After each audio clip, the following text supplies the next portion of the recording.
Magandang araw po sa inyong lahat. Ang kwentong inyong mapapakinggan ay tungkol sa binatang si Gavino na piniling lisanin ang kanilang baryo at talikuran ang pagiging antingero para sa mas tahimik na buhay sa Maynila.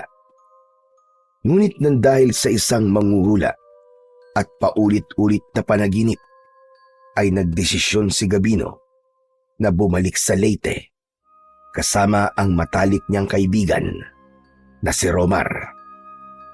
At doon niya nalaman na isang malakas na aswang ang aksidenteng nabuhay ng kanyang ama na si Arman dahil sa maling orasyon. Ano-anong pagsubok ang sasalubong kay Gavino sa pagbabalik niya sa kanilang baryo? Magagawa pa ba niyang mapatunayan na isa siyang magiting na antingero, gayong ang parting yun ng kanyang pagkatao ay matagal na niyang tinalikuran? Ngunit bago po ang lahat, mga idol, huwag po nating kakalimutang mag-subscribe at i-hit ang notification bell sa aking YouTube channel na The Voice Addict at Apong Isaac para sa mas marami pang makapigil hininga na kwentong aswang at katatakutan mula sa mundo ng kababalaghan. Umpisahan na po natin ang kwento. Uy, pare! Ano ba? Walang iya. Bakit kanina ka pa dyan sa harap ng salamin?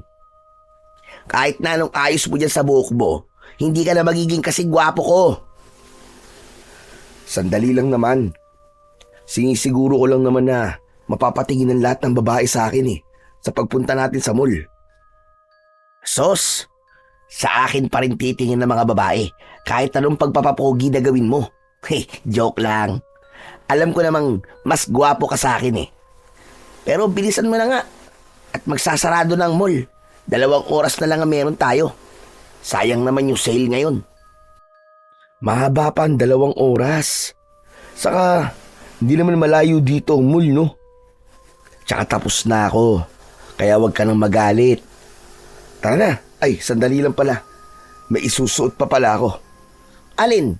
Yung anting-anting mo? Ano pa ba? Alam mo namang hindi ako pwedeng lumabas nang hindi ko yung suot, no? Mula sa drawer na nasa ilalim ng salamin ay kinuha ng binatang si Gavino ang isang kwintas na may palawit na gawa sa tanso. Hugis tatsulok yun na may mga nakaukit na simbolo. Isinabit niya yun sa kanyang leeg at saka siya umusal ng tahimik na orasyon. Alam mo, Gavino, minsan naiisip ko na isa kang mangkukulam dahil sa anting-anting mo na yan. Baka mamaya niyan dinadasalan mo na ako . Sira ulo. Porke ba may anting-anting mangkukulam na kagad? Palibasa dito ka sa Maynila lumaki, kaya iniisip mo sa may mga ganito ay mangkukulam. Proteksyon lang to sa masasamang bagay sa paligid. Oo na. Masyado nang humahaba ang usapan natin. Tara na, umalis na tayo. At nasasayang lang ang oras. Natatawang lumabas si Gavino ng apartment na inuupahan nila ni Romar. Isinarado ni Romar ang pinto at agad nilang pinara ang isang tricycle. Nagpahatid sila sa mall na hindi naman kalayuan mula sa kanilang apartment. 5 taon nang naninirahan si Gavino sa syudad. 5 taon na rin ang nakakalipas nang piliin niyang umalis sa maliit nilang baryo sa Leyte. Sa lugar nila ay kilalang antingero si Gavino. Ang tatay niya ang nagturo sa kanya sa paggamit ng iba't ibang anting-anting, agimat at mutya. Nais ng tatay ni Gavino na sundan niya ang yapak nito. Nung una ay pinagbigyan niya ang kanyang ama. Pero iba talaga ang nais niyang gawin. Gusto ni Gavino na mamuhay ng normal, kaya umalis siya sa baryo nila at nakipagsapalaran sa syudad. Sa syudad ay nakapasok si Gavino sa isang call center company at doon niya nakilala ang kaibigan niya na si Romar. Nang makarating sina Gavino at Romar sa mall, ay agad silang bumili ng mga nakasale na damit. Mas maraming binili si Romar, kaya nang lumabas sila ng mall, ay mas maraming bitbit na paper bag si Romar. Hindi na ako makapaghintay na masuot lahat ng mga sapatos na binili ko, pare. Lahat kasi magaganda tapos napakamura pa. Mura nga, pero marami ka naman binili, kaya magastos pa rin. Hindi ko nga alam kung bakit 4 na pares ng sapatos ang binili mo eh. Ano bang tingin mo sa sarili mo? Octopus? Kapag inggit, pikit na lang kasi. Huwag nang maraming sinasabi. Hoy, hindi ako naiinggit sa'yo, no? Okay na ako sa 2 sapatos ko. Saka alam mo naman na nagtitipid ako kasi kailangan ko magpadala ng pera sa amin kada buwan, di ba? Wala namang masama na i-treat mo ang sarili mo kahit paminsan-minsan, pare. Pinaghirapan mo naman ng perang kinikita mo, ah. Sa'yo kasi, hindi pa minsan-minsan. Ginagawa mong buwan-buwan. Oo nga pala, bukas, kailangan ko pala magpadala ng pera sa amin. Pare, napansin ko lang, panay ka padala sa inyo, pero hindi ko pa nakikitang umuuwi ka sa Leyte. Bakit ba parang ayaw mo yatang umuwi sa inyo? Hindi ba simula nang pumunta ka rito sa Maynila hindi ka pa umuuwi sa inyo kahit 1 beses? Ayokong umuwi ron. Kasi baka hindi na ako paalisin ng tatay ko. Pero sige, sasabihin ko na sa iyo ang dahilan pero huwag kang tatawa o mawiwirduhan ha. Hindi, promise. Ano ba yun? Ganito kasi yan, makinig kang mabuti. Ang tatay ko kasi ay isang kilalang antingero sa aming baryo. Ano? Antingero? Ibig sabihin malawak ang kaalaman niya sa paggamit ng mga anting-anting? Tama ka, Romar. Ganun nga. Binatilyo pa lamang ako nang simulan na akong turuan ng tatay ko sa paggamit ng mga anting-anting. Ang totoo nga niyan nakilala na ako sa aming baryo bilang mahusay na antingero. Sa maniwala ka man o sa hindi, naggagamot na ako sa amin gamit ang mga agimat. Wow! Parang si Mang Kepwing lang pala ang peg mo, Gavino ah. Hindi ba ang sabi ko sa'yo ay wag mo akong tatawanan? Ayoko na nga magkwento sa'yo. Pambira ka talagang tao ka Ito naman, masyado naman tampururot. Ituloy mo na ang kwento mo, pare. Sige na, hindi na ako tatawa. Siguraduhin mong di ka natatawa dahil di na ako magkikwento sa'yo kahit kailan. Hindi talaga, promise. So ayun na nga. Kahit kilala na ako sa baryo namin bilang isang magaling na antingero, parang hindi pa rin ako masaya. Parang may hinahanap pa rin ako Hanggang sa dumating sa punto na napagod. Kasi araw-araw may mga taong lumalapit sa akin para humingi ng tulong sa iba't ibang bagay. Gaya ng ano? Lumalapit sila kapag meron silang kakaibang sakit. O hindi kaya may gumagambala sa kanilang lamang lupa at espiritu. May isang beses pa nga na gusto nilang makipaglaban ako sa mga aswang. Alam mo kasi, may mga agimat na pwede kong gamitin sa pakikipaglaban sa mga aswang. Uy, ang astig naman pala ng ginagawa mo sa inyo, tol. Kung ako may ganyang kakayahan, hindi ako aalis sa baryo nyo. Ang sarap siguro sa pakiramdam na maraming humahanga sa'yo. Panigurado na marami ring mga chika bebe ang nagkakandara pa sa'yo, no? Hindi rin. Kapag ikaw ang nasa posisyon ko nun, ay baka parehas lang tayo ng ginawa. Napagod na ako talaga ng sobra nun. Kaya naman, nagdesisyon na akong umalis at magpakalayo-layo. Kaya nagpunta ako rito sa Maynila. Buti at hindi nagalit sa'yo ang tatay mo. Ang nangyari pala, matapos niyang ituro sa'yo ang lahat ng nalalaman niya, ay hindi mo rin naman pala gagamitin. Anong hindi nagalit? Halos isinumpa nga ako ng tatay ko nang sabihin kong ayoko na maging antingero eh. Ang sabi niya, hindi ko daw maaaring putulin ang pagiging antingero sa aming pamilya. Pero sinunod ko pa rin ang gusto ko, pare. Mas pinili ko ang buhay dito sa Maynila.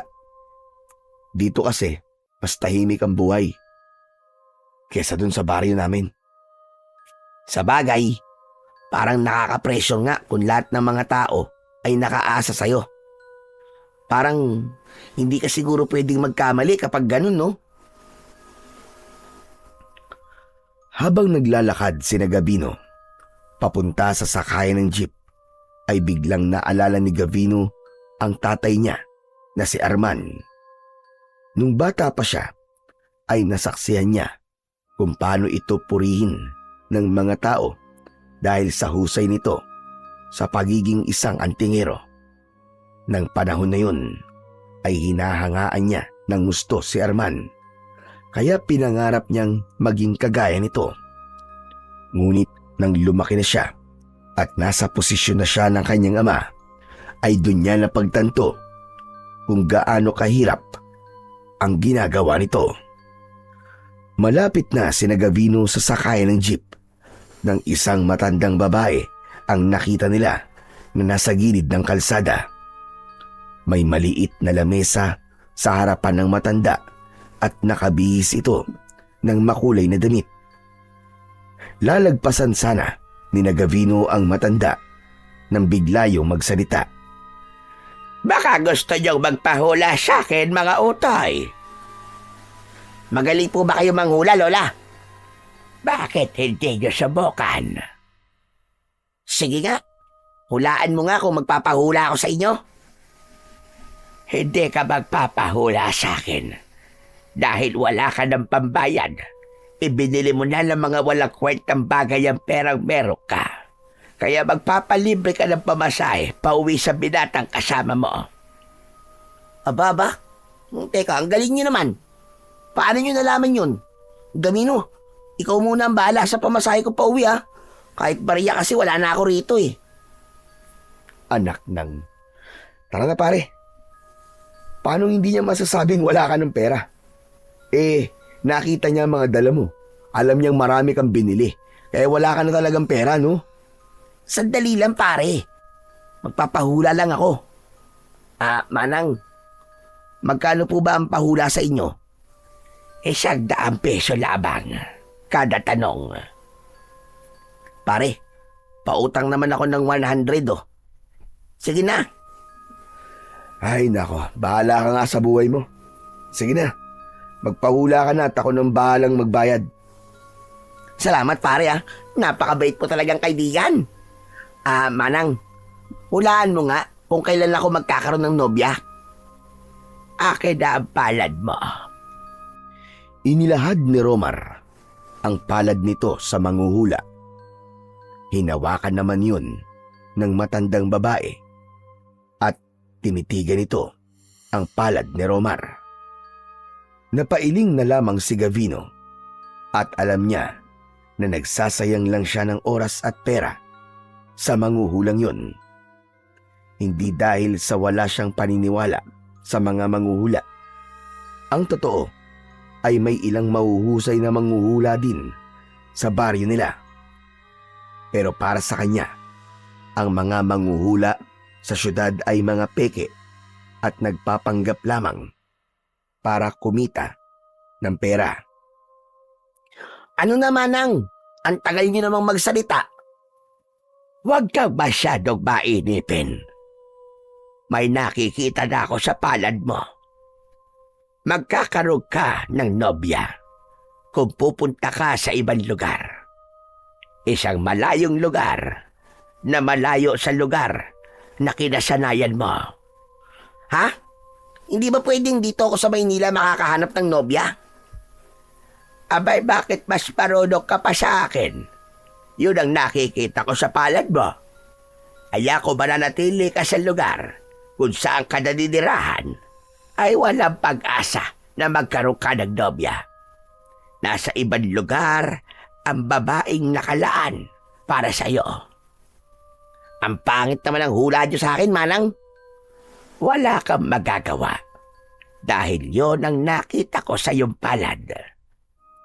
Sige na pare, bayaran mo na nga to si Manang. Inilabas ni Gavino ang kanyang wallet. Humugot siya roon ng 100 piso. Nang iabot niya yun sa manghuhula, ay agad nito yung kinuha. Pero naglapat ang kanilang mga kamay. Tila napapasong binawi ng manghuhula ang kamay nito. At hindi makapaniwalang tinignan si Gavino. Bakit po? May problema po ba, Manang? May nakita ko sa iyo na magyayari sa iyong hinaharap. Manang, wag niyo na pong sabihin kung ano man nakita niyo. At baka pagbayarin niyo pa po ako eh. Hindi mo na kailangan magbayad. Ang mga ganitong pagkakataon para sa akin ay bibihira. Teka. Bakit libre sa kanya, Manang, tapos sa akin may bayad? Pambihira, oh. Ano to, favoritism? Manahimik ka. Hindi ikaw makinakausap ko. Masyado ka madaldal. Ang sungit nyo naman. Wala magpapahula sa inyo kung ganyan ang ugali nyo. Manang, okay na po. Hindi niyo na po kailangan sabihin sa akin ang nakita niyo. Kailangan mong magbalik sa lugar kung saan ka nagmula. Isang hindi magandang balita ang sasalubong sa iyo. Isang bagay ang kailangan mong gawin sa lugar na yon. Dapat mong itama ang pagkakamali ng isang taong malapit sa iyo. Salamat po, Manang. Romar, tara na. At baka hindi na natin maabutan ang last trip ng jeep. Maniwala ka sa akin sinasabi. Kailangan mo bumalik sa lugar na yon bago pa mahuli ang lahat. Maniwala ka! Hindi na sumagot si Gavino sa sinabi ng matandang manghuhula. Naglakad na sila ng kaibigan niyang si Romar papunta sa sakayan ng jeep.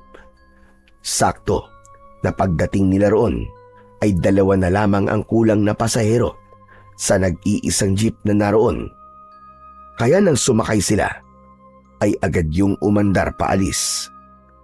Hindi binigyan ng pansin ni Gavino ang mga sinabi ng manghuhula sa kanya.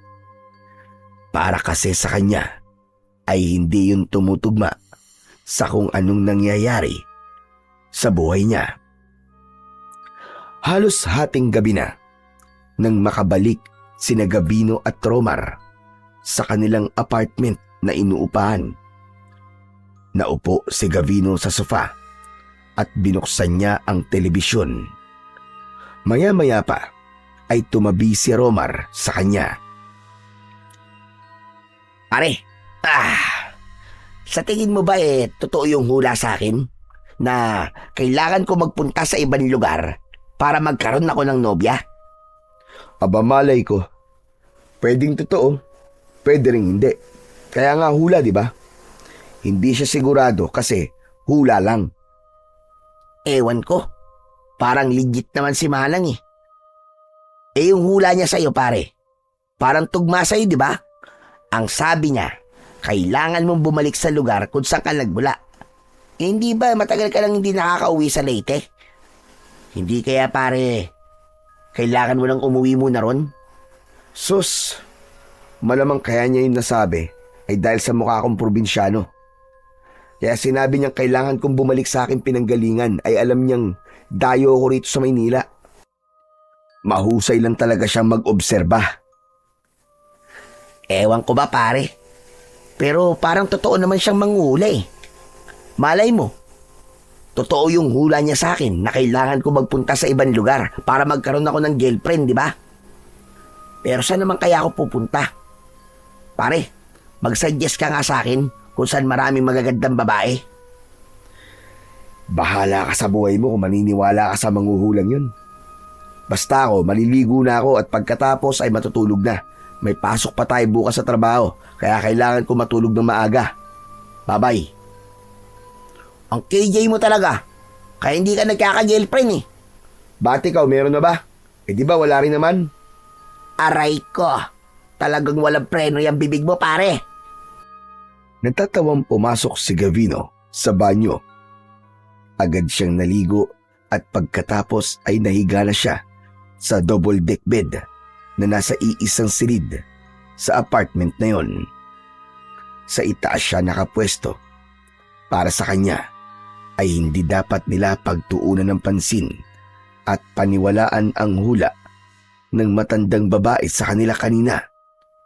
Naniniwala siya na ang kapalaran ay ang tao mismo ang gumagawa at walang ibang makakaalam ng mga mangyayari sa hinaharap, kundi tanging ang Diyos lamang.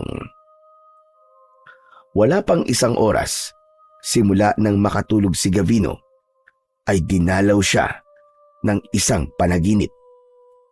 Sa kanyang panaginip ay nasa harapan siya ng bahay nila sa Leyte. Nagtaka siya sapagkat maliwanag sa loob ng kanilang bahay kahit wala siyang nakikitang tao. Naglakad si Gavino papasok sa bahay at nagimbal siya ng may kabaong na nasa gitna ng sala.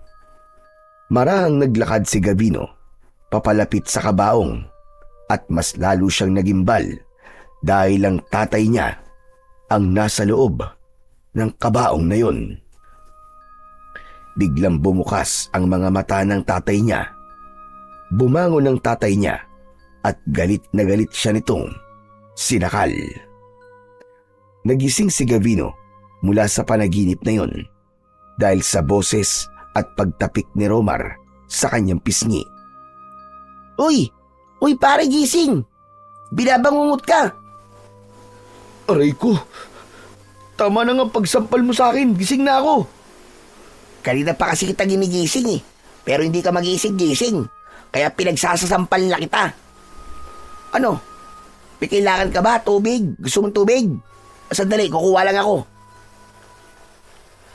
Nagmamadaling lumabas si Romar ng kwarto. Pinagpapawisan ng malamig si Gavino habang malakas ang kabog ng kanyang dibdib. Hindi mawala sa utak niya ang maputlang muka ng tatay niyang si Mang Arman habang nasa kabaong yun. Maging ang pagsakal nito ay tila nararamdaman pa rin niya kahit panaginip lamang ang lahat. Bumalik si Romar na may dalang isang baso ng malamig na tubig. Agad yung kinuha ni Gavino at inubos. O ano? Kumusta ang pakiramdam mo? Gusto mo pa ba tubig? Hindi. Okay na, medyo okay na ang pakiramdam ko. Grabe! Kinabahan naman ako kanina sa'yo, pare. Akala ko hindi ka na magigising eh. Umuungol ka tapos nanginginig pa ang katawan mo habang natutulog. Para ka na e-exorcist ah. Magpasalamat ka dahil gising pa ako. Kilala mo naman ako natulog mantika, di ba?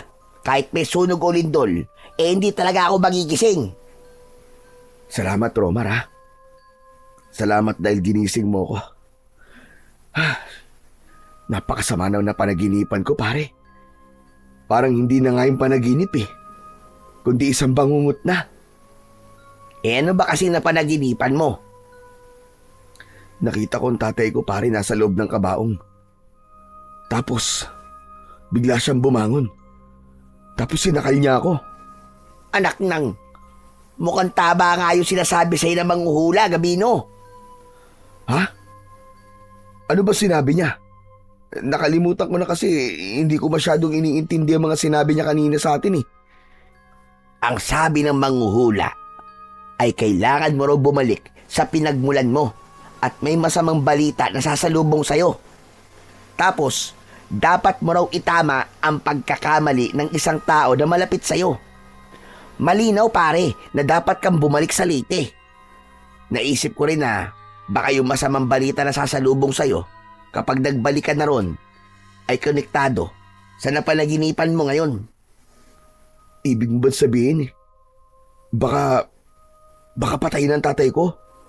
Hindi naman siguro, pare. Hindi literal ang panaginip, pare.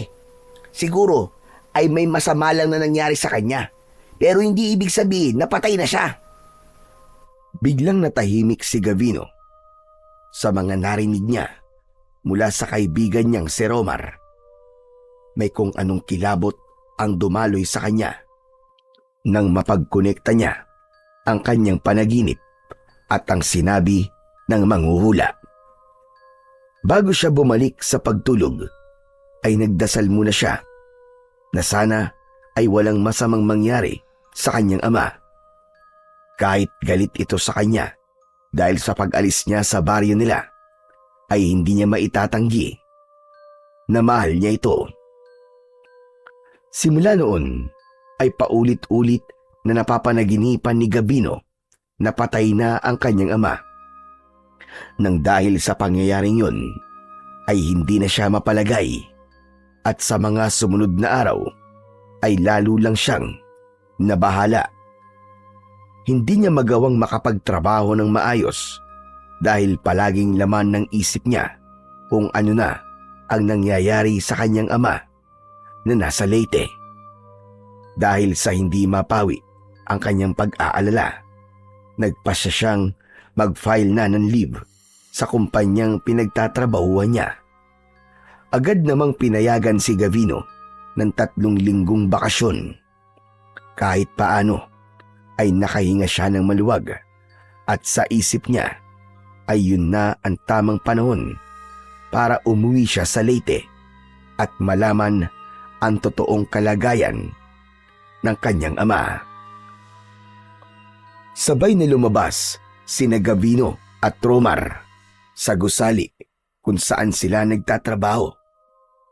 Sumakay sila ng jeep at pagkababa ay dumaan muna sila sa karinderya upang bumili ng ulam at kanin na siyang kakainin nila para sa hapunan. Pagdating ng dalawa sa apartment ay naghain na si Gavino habang si Romar ay nagpalit ng damit. Maya-maya pa ay magkasama ng pinagsasaluhan ng magkaibigan ang mga pagkain na binili nila sa karinderya. Alam mo ba, Romar, napapanaginipan ko pa rin ang tatay ko. Tapos, palagi siyang patay sa panaginip ko. Pahiwatig kasi yan, pare. Kailangan mo na talagang umuwi sa Leyte para malaman mo kung ano ang nangyayari sa tatay mo. Hindi ba? Wala naman silang cellphone doon. Kaya hindi mo sila matatawagan o matext man lang. Kaya kung ako sa'yo, mag-leave ka na. Habaan mo na para makapag-banding na rin kayo ng tatay mo. Bumawi ka sa kanya kasi ang tagal mong hindi umuwi sa inyo eh. Ang totoo niyan, paring Romar, nag-file na ako ng leave. 3 linggo muna akong hindi papasok sa trabaho. Tama ka. Naisip ko rin na habaan ang araw na naroon ako sa amin para magkasama kami ni tatay ng matagal-tagal. Gusto ko na bago ako bumalik dito sa Maynila ay hindi na siya galit sa akin. Ano? Nag-leave ka na pala? Kailan ang uwi mo sa Leyte, pare? Sa Sabado na, pare. Pero papasok pa ako ng Biyernes. Barko na lang ang sasakyan ko para mas mura. Alam mo, magkaibigan talaga tayo. Alam mo bang nag-leave na rin ako? Ha? At bakit ka naman mag-leave? Uuwi ka rin ba sa probinsya nyo? Hindi, pare. Gagawin ko kasi yung hula sa akin ng matandang babae. Gagamitin ko ang leave ko para magpunta sa ibang lugar. Malay mo, kung saan man ako magpunta ay makikilala ko na ron ang babaeng makakasama ko habang buhay. Nakakakilabot ang kakornian mo, pare. Pero seryoso ka ba talaga? Nag-leave ka rin? Oo nga. Bakit ba ayaw mo maniwalang seryoso ako? At seryoso rin ako na hahanapin ko sa ibang lugar ang susunod kong magiging nobya. Ay nako, bahala ka na nga. Kung yung trip mo sa buhay at sasayangin mo ang leave mo para sa paghanap ng nobya, ay hindi ako makikialam sa'yo. Suportahan mo na lang kasi ako, pare. Saan ka naman pala pupunta? Yun na nga eh. Wala pa akong maisip na lugar eh. Hanggang ngayon, nag-iisip pa rin ako. Saan kaya maganda, no? Teka. Hehehe, alam ko na. Alam ko na kung saan ako pupunta. Saan? Sa Leyte. Sasama na lang ako sa'yo, Gabino. 2 na lang tayo magpupunta sa Leyte. Mas makakatipid pa ako kasi libre ang titirang ko sa kapagkain. Pwede naman yun, di ba? Ibang lugar pa rin yun, dito sa Maynila. Romar, hindi ako uuwi sa amin para magbakasyon. Uuwi ako para masiguro kung ayos ang tatay ko ron. At para magkaayos na rin kaming dalawa. Istorbo ka lang dun. Di gawin mo ang gagawin mo ron. Ako naman, doon ako maghahanap ng magiging nobya ko. Hindi ba sabi nila marami raw magaganda sa Leyte. Hindi na magagandang babae, kundi maganda rin ang mga pasyalan. O ano pare, pumayag ka na. Ayaw mo ba nun? Magkasama pa rin tayo sa live natin. Paniguradong masaya yon. Aray ko. Oo na. Pumapayag na ako. Alam ko naman kahit di ako pumayag, ipipilit mo pa rin ang gusto mo. Pero sasabihin ko na agad sa'yo ngayon, mahina ang signal namin dun sa baryo dahil liblib dun. Tapos wala rong mga mall at iba pang bagay na meron dito sa Maynila. Baka mamaya mainip-inip ka ron tapos magaya ka na agad umuwi. Hindi. Okay lang sa akin yung pare. Boy Scout kaya ako. Boy Scout. Kahit paano ay naisip ni Gavino na isang magandang ideya na isama niya si Romar sa kanilang probinsya. Masaya kasing kasama si Romar at panigurado na hindi siya maiinip.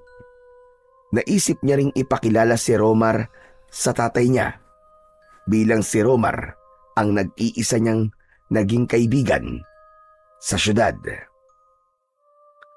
Mabilis na lumipas ang mga araw hanggang sa sumapit na ang araw ng pag-alis ni Gavino at Romar. Madaling araw na silang umalis sa kanilang inuupahang apartment. Pagdating nila sa pier, ay bumili sila ng tiket at sumakay na sila sa barko na kanilang sasakyan.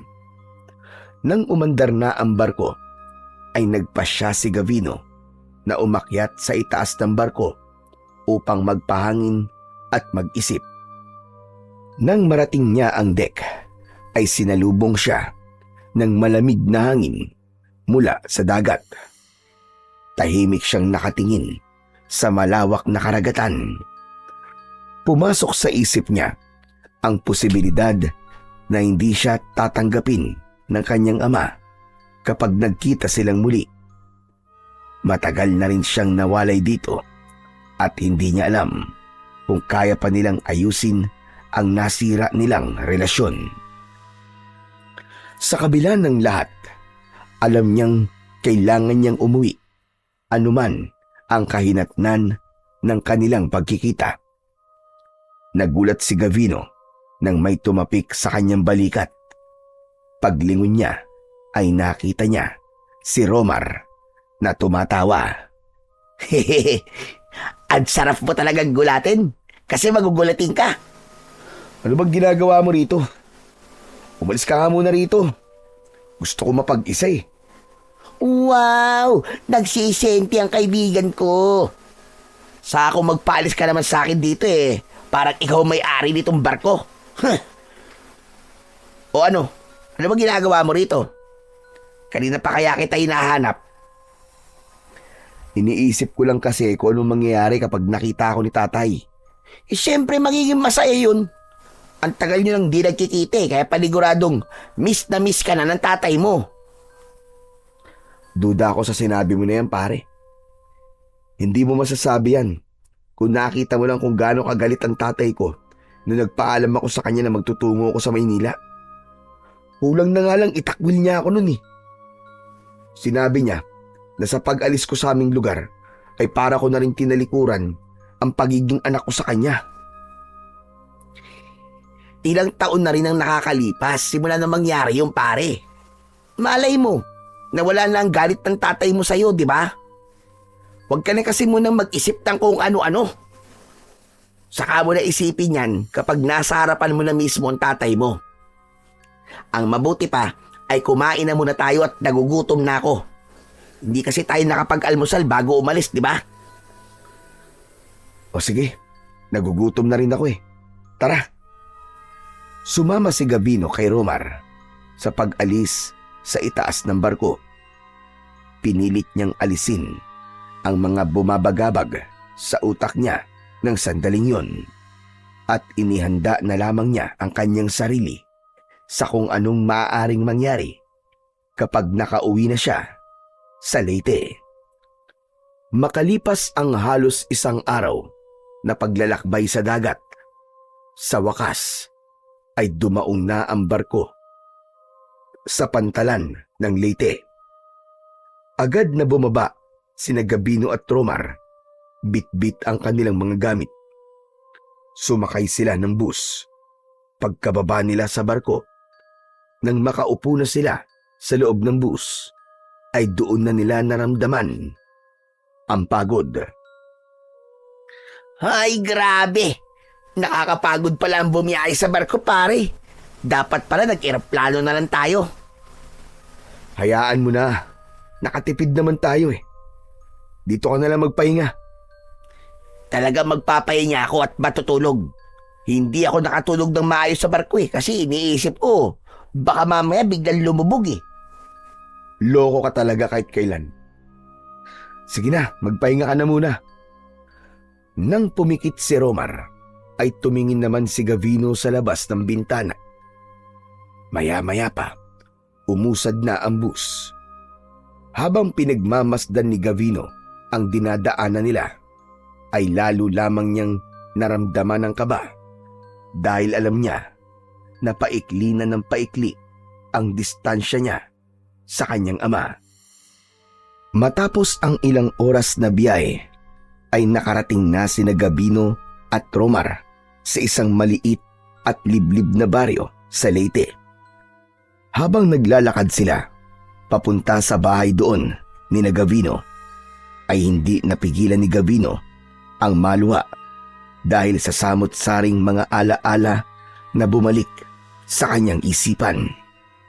Sa lugar na yun siya ipinanganak at nagkaroon ng isip. Akala ko nagbibiro ka lang nung sinabi mong liblib tong baryo nyo, pare. Akala ko sinabi mo lang yun para hindi na ako sumama. Pero hanep, totoo pala. Parang ito lang ang nag-iisang baryo sa lugar na to eh. Sabi ko naman kasi sa'yo, di ba? Akala mo kasi palagi ako nagbibiro eh. Tapos, wala na rin signal ang cellphone ko oh. Kahit isang bar, wala eh. Masyado kasing malayo ang baryong to sa bayan, kaya ganun. Pero, pare, malayo pa ba tayo sa bahay nyo? Medyo malapit na pare. Nasa bandang dulo pa kasi ang bahay namin eh. Eh di malayo pa pala. Ay, gusto ko na magpahinga. Pagod na ako. Ang sakit na ng mga paa ko kakalakad eh. Sa gitna ng paglalakad ni Gavino ay isang matandang lalaki ang kanilang nakasalubong. Kilala ni Gavino ang naturang matanda. Yun ay si Mang Sandro, na kilalang manggagamot sa kanilang lugar. Bumakas ang gulat sa muka ni Mang Sandro pagkakita kay Gavino na parabang nakasalubong ito ng multo sa gitna ng katirikan ng araw. Mang Sandro!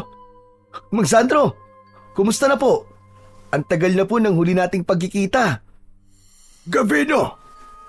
Gavino, ikaw ba yan, iyo? Opo, ako nga po ito, Mang Sandro. Bakit parang gulat na gulat po kayo? Ang akala niyo po ba hindi na po ako babalik dito? Yun ang akala ko. Nasabi kasi sa akin ni Arman na mas pinili mo ang syudad kaysa sa ating baryo. Ibig sabihin ba mananatili ka na rito? Hindi po, Mang Sandro. 3 linggo lang po siguro ako rito. Ay, Mang Sandro, si Romar nga po pala, kaibigan ko. Romar, siya si Mang Sandro. Siya ang pinakamagaling na manggagamot dito sa amin. Kahit anong sakit, ulam o barang, kayang-kaya niyang gamutin yun. Talaga? Marunong po ba kayong manggayuma, Mang Sandro? Huy, tumigil ka nga, Romar. Hindi gumagawa ng ganyang mga bagay si Mang Sandro. Tumutulong lang siya at hindi siya namemerwisyo sa ibang tao. Nagtatanong lang naman eh. Nagagalit ka na kagad dyan. Oo nga pala, Mang Sandro. Si tatay po, nasan po siya? Nasa bahay po ba siya? Naroon, sa bahay nyo. Pero huwag ka sanang magugulat sa lagay ng tatay mo ngayon. Ho? Bakit po? Ano pong ibig niyo sabihin? Ano po ba nangyari kay tatay? Mas mabuti pa sigurong magtungo ka na sa bahay nyo at ang tatay mo ang mismong magsasabi sa'yo. Sige po. Mauna na po kami. Salamat po. Inaya na ni Gavino ang kaibigan niyang si Romar na umalis. Habang naglalakad siya papunta sa bahay, ay hindi niya maiwasang kabahan para sa kanyang ama. Hindi nagtagal ay nasa harapan na sila ng isang bahay na gawa sa plywood ang dingding at pawid ang bubong. Meron yung katamtamang laki at nakatayo yun sa malawak na bakuran na nasa harapan ay may isang puno ng kaimito. Nakabukas ang pinto kaya pumasok na sina Gabino at Romar nang hindi kumakatok. Nagmamadaling tinungo ni Gavino ang kwarto ng kanyang tatay at hindi niya napigilan ang mapaluwa nang makita ang tatay niyang si Arman na nakahiga sa papag habang natutulog. Payat na payat ang katawan nito, humpak ang pisngi at kahit nakapikit ay bakas sa muka ang matinding panghihina. Napakalayo na ni Mang Arman sa dati nitong itsura na matikas at may malaking pangangatawan. Hindi makapaniwalang lumapit si Gabino kay Mang Arman. Pinunasan niya ang kanyang luha. Hinawakan niya ang kamay nitong halos butot balat na. Nagising si Mang Arman at nagulat ito nang makita si Gavino. Anak, Gabino, totoo ba ito? O nananaginip lang ako? Tay, hindi ka ho nananaginip. Ako po talaga to. Patawarin niyo ako, tay, ha? Kung ngayon lang po ako nakabalik dito. Hindi na importante na ngayon ka lang bumalik. Ang mahalaga ay bumalik ka pa rin. Alam mo bang araw-araw ay umaasa ako na bigla ka na lamang darating. Araw-araw ako nagdadasal at sa wakas, dilinig na ng Panginoon ang aking dasal. Pero tay, ano po bang nangyari sa inyo? May sakit po ba kayo, tay? Sana nga ay sakit na lang ang meron ako para may pag-asa pa akong gumaling sa tulong ng mga doktor. Pero hindi ito sakit na mapapagaling ng gamot. Binarang ako, Gavino. Binarang ako. Ano? Pero sino naman po ang gagawa nun sa inyo? Pwede bang saka na natin pag-usapan ng bagay na yan, anak? Nandito ka ba? Dahil dito ka na ulit maninirahan, anak? Hindi po, tay. Baka 3 linggo lang po ako rito. Ganun ba? Ang akala ko ay hindi ka na aalis. Yun po ang una kong plano. Pero nang makita ko po ang kalagayan nyo, ay baka hindi po muna ako umalis, tay. Hindi ko po kayo kayang iwan ng ganyan ho kayo. Gabino, anak. Gusto ko palang humingi ng tawad sa'yo dahil nagalit ako nung pinili mong mamuhay sa Maynila. Patawad kung hindi ko naunawaan kung bakit mo yung gustong gawin. Bilang ama mo, dapat ay ako ang unang nakakaintindi sa'yo, anak. Patawarin niyo rin po ako, tay, kung iniwan ko po kayo rito na mag-isa. Kung hindi po siguro ako umalis, hindi po mangyayari sa inyo to. Wala kang dapat ihingi ng tawad sa akin, anak. Ako ang may kasalanan sa iyo. Oo nga pala. Sino ang kasama mo? Tay, siya nga pala, kaibigan ko po si Romar. Siya po ang nag-iisa kong kaibigan sa Maynila. Lumapit si Romar at ngumiti. Inilahad nito ang isa nitong kamay at mabagal na nakipagkamay dito si Mang Arman. Maraming salamat dahil kinaibigan mo si Gabino.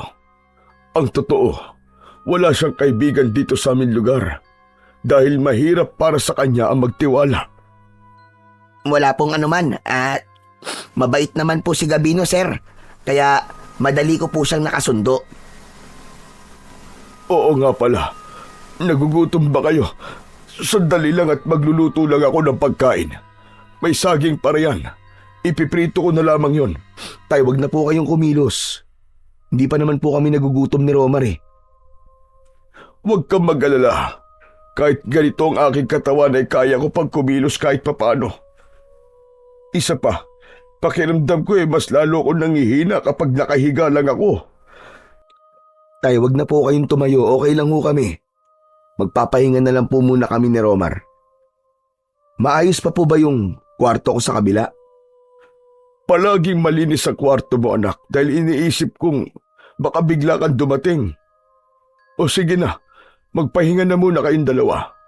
Alam ko nakakapagod ng pagbiyahe niyo mula Maynila.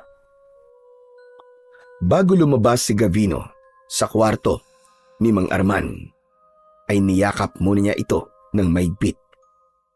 Nang nasa kabilang kwarto na sila ni Romar, ay doon na pinakawalan ni Gavino ang luhang kanina pa niya pinipigilan.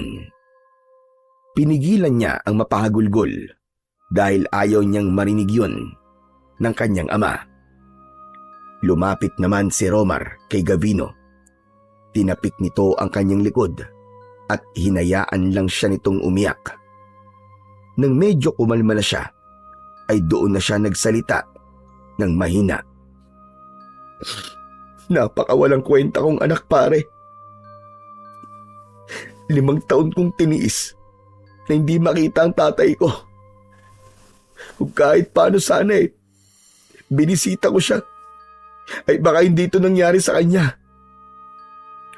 Huwag mo sisihin ang sarili mo, pare. Hindi mo kagustuhan na nangyari sa kanya. Pero ano na ang plano mo ngayong nalaman mo na ang kalagayan ng tatay mo? Babalik ka pa ba sa Maynila? Sa totoo lang, hindi ko pa alam, pare. Pero gusto ko muna makasiguro na maayos ang lagay ni tatay bago ako umalis dito. Gusto ko siyang ipatingin sa ospital sa bayan. Baka kasi hindi naman siya binarang eh. Baka may sakit siya na kayang magamot ng mga doktor. Maganda ang naisip mo, pare. Pero saka na tayo mag-usap. Magpahinga na muna tayo. Mabuti pa nga. Pagod na din ako. Nahiga na sina Gavino at Romar sa papag. Naunang nakatulog si Romar, habang si Gavino naman ay patuloy na iniisip kung ano ang totoong nangyari sa tatay niya at kung bakit bumagsak ng ganun ang katawan nito. Gabi na nang magising si Gavino. Wala na sa tabi niya si Romar. Lumabas siya ng kwarto at nakita niya si Mang Arman nakausap ang kaibigan niyang si Romar sa sala. Sabay na napatingin ang dalawa sa kanya. O anak, mabuti naman at gising ka na.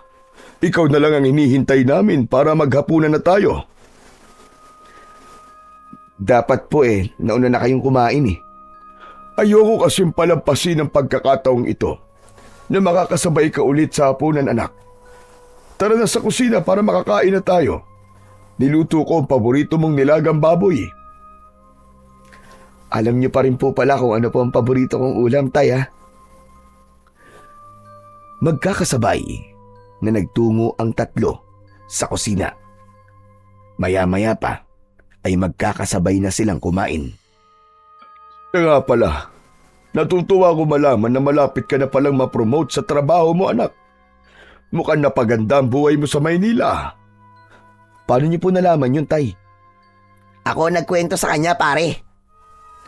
Romar ha, baka kung ano-ano nang sinabi mo kay tatay tungkol sa akin. Huwag kang mag-alala. Wala akong sinabi na ikasisira mo. Kilala mo ko, pare. Kailan ba kita nilaglag? Gabino anak, totoo rin ba na may nanghula sa'yo na kailangan mong bumalik dito? Kaya ka nandito ngayon? Opo tay, totoo po yun.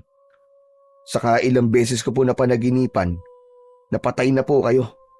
Kaya naisip ko pong bisitahin kayo rito tay. Kung hindi ka pala nahulaan ng ganun at hindi mo ako napanaginipang patay, ay di ka na babalik dito, tama ba? Hindi naman po sa ganun tay. Ang totoo po niyan ilang beses ko na rin pong naisip na bisitahin kayo. Kaya lang po palagi ko pong naiisip na baka galit pa rin po kayo sa akin hanggang ngayon. Ayoko po kasing uuwi rito tapos mag-aaway lang po tayo. Ganun ba? Naiintindihan naman kita anak. Pero totoo na naiintindihan ko na kung bakit mo ginustong umalis dito sa atin anak. Masyado ka nang napagod sa mga nais na mga tao na gawin mo. Ginusto kong maging kagaya kita. Pero hindi ko naisip na meron ka't sariling pagpapasya para sa sarili mo. Suot mo pa rin pala ang anting-anting na ibinigay ko sa'yo nung ika-21 mong kaarawan. Akala ko tinapon mo na yan. Hindi ko po to kayang itapon tay. Kapag suot ko po kasi to, hindi ko lang nararamdamang protektado ako mula sa masasamang bagay sa paligid. Kundi pakiramdam ko po, ay kasama ko rin po kayo. Natuwa naman ako sa sinabi mo. Pero alam mo bang, hindi lang proteksyon sa masasamang bagay ang kaya ng anting-anting na yan anak. Ibinigay ko yan sa'yo dahil nararamdaman ko na magagamit mo yan pagdating ng tamang panahon para sa pakikipaglaban sa mga aswang. Aswang? At bakit naman po ako makikipaglaban sa mga aswang? Hindi ko rin alam. Hindi kasi natin alam kung ano ang mangyayari sa hinaharap. Gusto ko lang ay handa ka kapag dumating ang panahong yon. Ang anting-anting na yan ay kaya kang bigyan ng kakaibang lakas at husay sa pakikipaglaban sa mga aswang. Naputol ang pag-uusap nila nang may marinig silang pagkatok sa pinto. Si Gavino ang tumayo para buksan yon at nakita niya si Mang Sandro sa labas. May dala yung isang bayong. Oh, magandang gabi po, Mang Sandro. Ano pong sadya nyo? Ang tatay mo ang sadya ko, Gabino. Nasa loob po siya. Pasok po kayo. Tay, nandito po si Mang Sandro. Pumasok si Mang Sandro at dumiretso na ang matanda sa kusina. Kapansin-pansin ang pagkabahala sa muka ni Mang Arman. Mang Sandro, pwede bang sa ibang araw ka na lamang bumalik? Hindi maaari, Arman. Alam mo naman na tuwing ganitong araw ay kailangan kitang orasyonan at gamutin. Sandali lang po. Tungkol po ba to sa pagbarang kay tatay?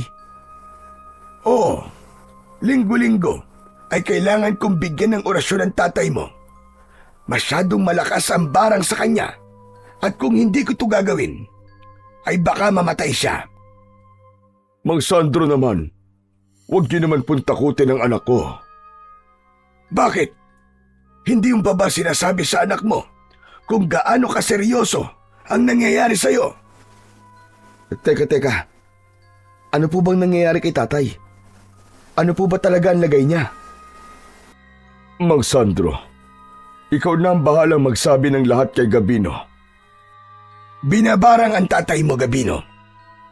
Malakas ang aking hinala na ang hanagob na si Dungaw ang gumagawa nun kay Arman. Hanagob? Ano pong hanagob?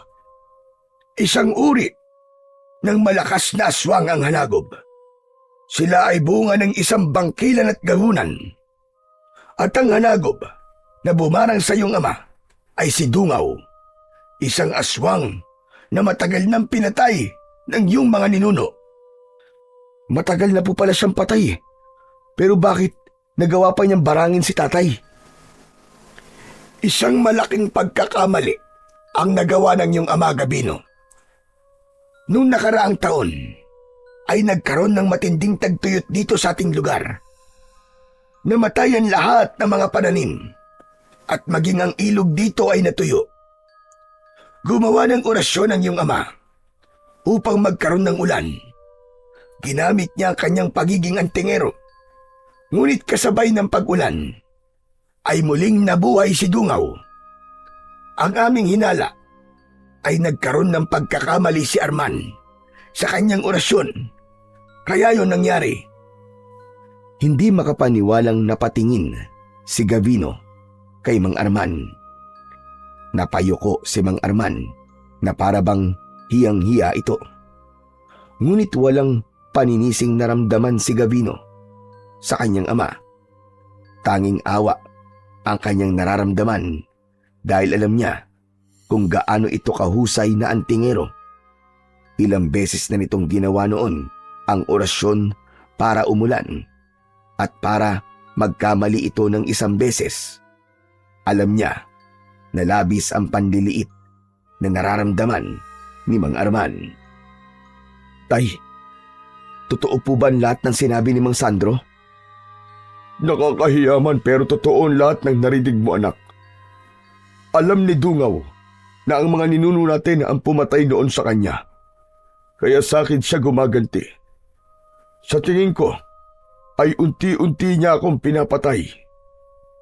Ang totoo, ay kanina ko pa gusto sabihin sa'yo na mas makakabuti kung umalis ka na lang dito. Bumalik ka na kagad sa Maynila, anak. Pero tay, hindi ko po kayo maaaring iwanan ng ganyan po ang kalagayan niyo. Gusto ko po na mapatignan po kayo sa ospital sa bayan, tay. Maniwala ka sa akin, Gabino. Walang maitutulong ang mga doktor sa nangyayari sa tatay mo. Hayaan mong ako ang gumamot sa kanya. Nangangako ko na gagawin ko ang lahat para gumaling siya. Hindi makapaniwala si Gavino sa kanyang mga nalaman. Wala siyang kaide-ideya na habang nasa Maynila pala siya ay may mabigat na itong pinagdadaanan. Matapos nilang maghapunan ay sinimulan na kagad ng matandang albularyo na si Mang Sandro ang panggagamot kay Mang Arman. Magkaharap na nakaupo ang dalawa sa sala. Inilabas ng matandang lalaki ang mga gamit nito na nasa loob ng bayong. Isang bote ng langis ang binuksan ni Mang Sandro. Nilagyan nito ng langis ang daliri nito at pinahid nito yon sa noo, sa dibdib at sa tiyan ni Mang Arman. Kasunod doon ay may sinambit na orasyon ang matanda habang hawak nito ang isang kamay ni Mang Arman. Maya-maya pa, biglang napasigaw si Mang Arman na tila may matinding kirot na dumadaloy sa buo nitong katawan. Napaliyad pa ito. Mang Sandro, ano po nangyayari kay tatay? Huwag mo akong abalahin. Pinipilit kong alisin ang barang sa kanya. Pero nasasaktan na po siya. Tama na po, Mang Sandro. Baka kung ano po mangyari sa kanya. Sinabi ko naman na manahimik ka muna. Biglang nawalan ng malay si Mang Arman. Napahiga ito sa upuan. Tagaktak ang pawis sa mukha nito. Nagmamadaling nilapitan ni Gabino ang kanyang ama. Kahit paano ay nakahinga siya ng maluwag nang malaman niyang may pulso pa ito. Bigo na naman ako. Hindi ko pa rin naalis ang barang. Pero wala kang dapat na ipag-alala, Gabino. Nawalan lang siya ng malay. Bukas ng umaga na siya magigising. Dalhin mo na lang muna siya sa kanyang silid. Mag-isang binuhat ni Gabino si Mang Arman. Maayos niya yung inihiga sa papag at saka siya bumalik sa sala para kausapin si Mang Sandro. Ano po bang nangyari kay tatay? Bakit ho siya nawala ng malay habang ginagamot nyo? Parte yun ng panggagamot ko sa kanya, Gabino. Kailangan niya yung pagdaanan hanggang sa tuluyan ng mawala ang barang ni Dungaw sa kanya. Hindi po ba pwedeng kausapin natin si Dungaw? Baka po mapakiusapan natin siya na alisin po ang barang kay tatay. Nagpapatawa ka ba, Gabino? Sa bagay, hindi mo nga pala kilala si Dungaw. Hindi ka pa ipinapanganak nung panahon na sumalakay siya dito sa lugar natin. Napakaraming namatay noon dahil kay Dungaw. Napakalakas niya, kaya hindi agad siya napatay ng mga ninuno nyo. Kaya ngayong muli siyang nabuhay. Nasa isang napakalaking panganib ang ating baryo ngayon. Lahat ng tao ay natatakot ngayon dahil walang nakakaalam kung kailan siya sasalakay. Kung ganun, hindi ko po kailangang iwanan ngayon si tatay dito. Kailangan niya ako rito lalo na personal pala ang galit ni Dungaw kay tatay. Baka bigla na lamang siyang umatake rito at patayin po niya si tatay. Yan ang tama mong gawin, Gabino. Mas makakabuti kung nandito ka. Bantayan mo ang tatay mo mula kay Dungaw. Kailangan mo maging handa kung sakaling dumating siya rito para tuluyang patayin ang tatay mo. Hanggat ginagamot ko kasi ang tatay mo, ay hindi siya mamamatay sa barang ni Dungaw. Kaya hindi malabong si Dungaw na mismo ang magpunta rito para gawin ang gusto niyang mangyari kay Arman. Gagawin ko po ang lahat para protektahan si Tatay Mansandro. Hindi ako papayag na magtagumpay si Dungaw sa kung ano man balak niyang gawing masama sa tatay ko. Pero kailangan mo ring maging maingat. Galit si Dungaw sa angkan nyo, kaya hindi malabong maging ikaw ay idamay niya. Sa aking palagay, ay nasabi ko na ang lahat ng dapat mong malaman.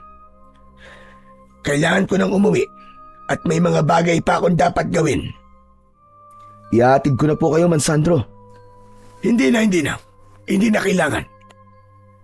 Bantayan mo na lamang ang iyong ama. Sige ho. Mag-iingat po kayo, Mansandro. Maraming salamat po. Tumayo na si Mang Sandro. Lalabas na sana ito, pero bigla itong hinabol ni Romar. Teka, sandali lang po. Itatanong ko lang po sana kung pwede niyo po akong turuan na manggayuma. Huy, Romar, ano ka ba? Hindi ba't sinabi ko naman sa'yo na hindi yan ginagawa ni Mang Sandro? Pasensya na po kayo sa kaibigan ko, Mang Sandro, ha. Makulit lang po talaga yan. Sasagutin na kita para manahimik ka na. Marunong akong gumawa ng gayuma. Ang totoo ay meron akong aklat sa paggawa niyan. Pero hindi ko yan ginagawa dahil ayokong gamitin ang aking kaalaman para diktahan ang damdamin ng isang tao. Ganun po ba? Sige po, naiintindihan ko. Matapos yun, ay tuluyan ng umalis si Mang Sandro. Pagkasarado ni Gavino sa pinto, ay napailing siya, sabay napatingin kay Romar. Pare, mabuting manggagamot si Mang Sandro. Kahit marunong siyang mangkulam at gumawa ng mga gayuma, ay hindi niya yung ginagawa. Sinubukan ko lang naman kasi baka matulungan niya ako. Bakit ba kasi gustong-gusto mo magkaroon ng gayuma? Pambihira ka, oo. Malay ko sa'yo. Siyempre, para kapag may natipuan akong babae rito sa inyo, ay gagayumahin ko na agad para hindi na siya makawala sa akin. Sira ulo. Mali ang iniisip mo, pare. Masarap pa rin sa pakiramdam na mamahalin ka ng isang tao ng bukal sa kanilang puso at hindi dahil sa ginayuma mo siya. Saka, may expiration date ang gayuma. Paano kung mawala na ng bisa? Di iiwan ka na niya tapos ikaw, iiyak ka na lang. Di ang labas mo, kawawan Romar. Sa bagay, may punto ka naman pare. Pero teka, maiba ako. Totoo ba yung mga sinabi ni Mansandro?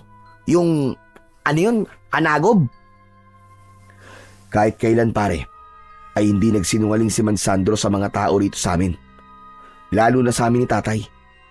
Kaya sigurado ako na lahat ng sinabi niya kanina ay totoo. Kung ganon, isang malakas na aswang ang gusto kayong patayin ng tatay mo dahil ang pinatay na ito noon ng mga ninuno nyo. Tapos, dahil sa orasyon na ginawa ng tatay mo, ay nabuhay muli si Dungaw. Pare, hindi ka ba kinikilabutan? At bakit naman ako kikilabutan?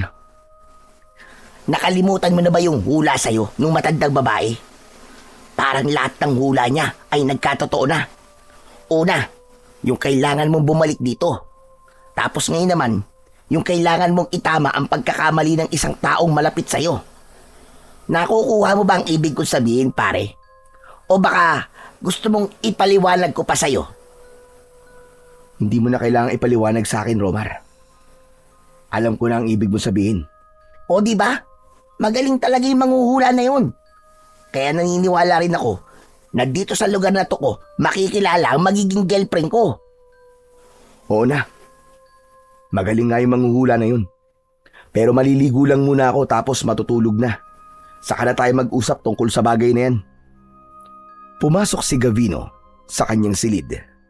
Kumuha siya ng tuwalya at nagtungo na siya sa banyo na nasa likod ng bahay nila para doon maligo. Makalipas ang ilang minuto ay tapos nang maligo si Gavino. Bumalik siya sa kwarto para magbihis. Habang nagbibihis ay naramdaman niya ang pag-init ng medalyon na nakasabit sa kanyang leeg. May kakaiba siyang naramdaman sa paligid. Tila nagbibigay ng kung anong babala ang kanyang anting-anting. Pare, dito ka lang ha. O bakit? May pupuntahan ka ba? Basta, kahit na anong mangyari huwag kang lalabas ng kwartong to. May kakaiba ako nararamdaman sa paligid. Nagtungo si Gavino sa kusina. Kinuha niya ang matalas na itak na nakalagay doon at saka siya lumabas ng bahay. Tumayo siya sa harapan ng pinto habang sinusuyod ng kanyang mga mata ang buong paligid. Sino nandyan? Sino nandyan? Magpakita ka sa akin! Nararamdaman kita! Lumabas ka! Mula sa itaas ng puno ng kaimito ay isang nakakatakot na nilalang ang tumalon. Isa yung nilalang na noon lamang nakita ni Gavino. Yun ay aswang na may malaking pangangatawan. Kulay itim ang balat at may dalawang sungay sa noo. Puro puti ang mga mata at maging ang mahaba nitong buhok ay puti rin ang kulay. Hindi natinag si Gavino sa kanyang kinatatayuan. Hindi siya nagpakita ng kahit konting takot kahit sa loob niya ay labis ang kaba na kanyang nararamdaman. Sino ka? Ikaw ba si Dungaw? Ako nga. At marahil ikaw ay si Gavino, ang nag-iisang anak ni Arman. Anong ginagawa mo rito? Kung nandito ka para patayin ng tatay ko, ay mas mabuti pang wag mo nang ituloy ang binabalak mo. Hindi ako papayag na saktan mo siya. Kailangan mo muna akong harapin. Nakakatawa ang pagtatapang-tapangan mo. Hindi ako natatakot sa'yo. Amoy na amoy ko ang takot mo. Sinasabi nang hindi ako natatakot sa'yo eh. Ano pa ba kasing gusto mo sa tatay ko ha? Hindi ba? Dapat ay magpasalamat ka pa sa kanya. Kundi dahil sa kanya, ay hindi ka babangon sa hukay mo. Wala akong dapat na ipagpasalamat sa iyong ama. Ang lahi niyo ang pumatay sa akin. Kaya nararapat lamang na ganun ang gawin ko sa inyo. At hindi ako titigil hanggat hindi kayo nauubos. Umalis ka na ritong demonyo ka. Bago pa kita patayin, Dungaw. Huwag mo akong minamaliit dahil hindi mo alam kung anong kaya kong gawin. Aalis ako, hindi dahil sa sinabi mo. Aalis ako dahil may tamang panahon para harapin kita at patayin. Kayo ng iyong ama. Papatayin ko kayong dalawa dahil kayo na lamang ang natitira sa angkan ng mga pumatay sa akin noon. Isang malakas na halakhak ang pinakawalan ng aswang na si Dungaw at sa isang kisap mata ay nawala na yon sa paningin ni Gavino. Luminga siya sa paligid pero hindi niya na nakita pa ang aswang. Nang masiguro niyang wala na si Dungaw ay saka siya bumalik sa loob at saka isinarado ang pinto.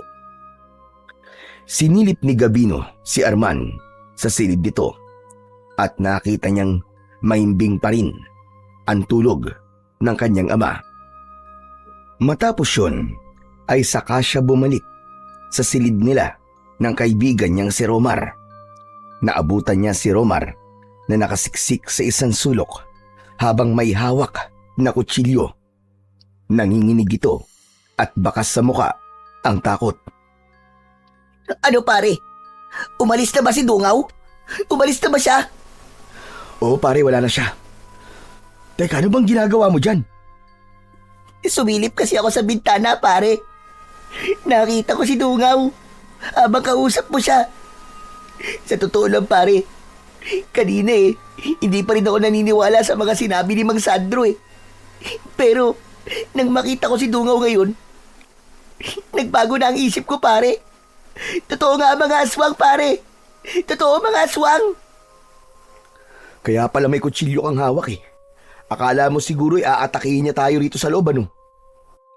Oo pare. Pero ang lakas ng loob mong hamunin siya kanina na para bang marunong ka makipaglaban sa aswang. Bakit pare? Kaya mo bang makipagsuntukan sa halimaw? Kahit wala akong kasanayan sa pakikipaglaban, ay haharapin ko pa rin siya. Hindi ako papayag na magtagumpay siya sa pagpatay sa amin ni tatay. Saka hindi ba, meron akong suot na anting-anting. Ang sabi ni tatay sa akin ay magagamit ko to para makipaglaban sa mga aswang. Nakakatakot naman pala dito sa lugar nyo. Paano ako nito makakahanap ng nobya kung may aswang pala sa paligid? Aray ko. Mabuti pa siguro ay bumalik ka na sa Maynila pare. Baka madamay ka pa sa galit sa amin ni Dungaw eh. Wala ka namang kinalaman dito. Kaya makukonsensya lang ako kapag may nangyaring hindi maganda sa'yo habang nandito ka. Ayoko pare. Ayokong bumalik sa Maynila nang wala akong kasamang girlfriend. Sayang naman ang punta ko rito, no? Kung aalis akong mag-isa. Anak ng teteng, oo.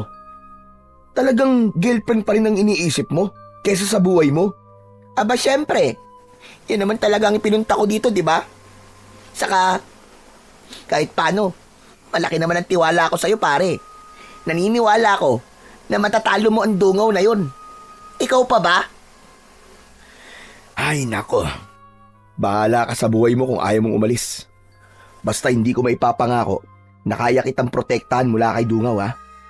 Ang priority ko ay si tatay dahil mahina siya. Hindi niya kayang ipagtanggol ang sarili niya sa kalagayan niya ngayon. Oo, huwag ka mag-alala pare. Kaya ko rin ang sarili ko. Oo na, naniniwala na ako sa'yo. Pero, pwede ba tayong matulog na pare? Hindi na babalik yung Dungaw na yon? Siguro hindi na. Ang sabi niya kasi, may tamang panahon para magharap kaming dalawa. Kaya sige na, matulog ka na. Nang mahiga si Gavino, ay inilagay niya sa ilalim ng papag ang matalas na itak upang kung sakaling may hindi inaasahang mangyayari ay madali niya yung makukuha. Maya-maya pa ay tulog na si Romar sa kanyang tabi. Ngunit si Gavino ay gising na gising pa rin dahil iniisip niya kung kaya ba talaga niyang labanan at talunin si Dungaw sa oras na kailangan niya na itong harapin. Kinabukasan ng umaga, naunang nagising si Gavino kay Romar kahit pa madaling araw niya nang nagawang makatulog. Bumangon siya at dumiretso siya sa kwarto ni Mang Arman. Nakaupo si Mang Arman sa gilid ng higaan. Nakatanaw yun sa labas mula sa nakabukas na bintana. Tumabi si Gavino sa kanyang ama. Oh, gising ka na pala anak. Sandali't maghahanda muna ako ng almusal natin. Mamaya na po, Tay. Ako na po ang bahala sa bagay na yan. Gusto po sana kitang makausap nang tayong dalawa lang.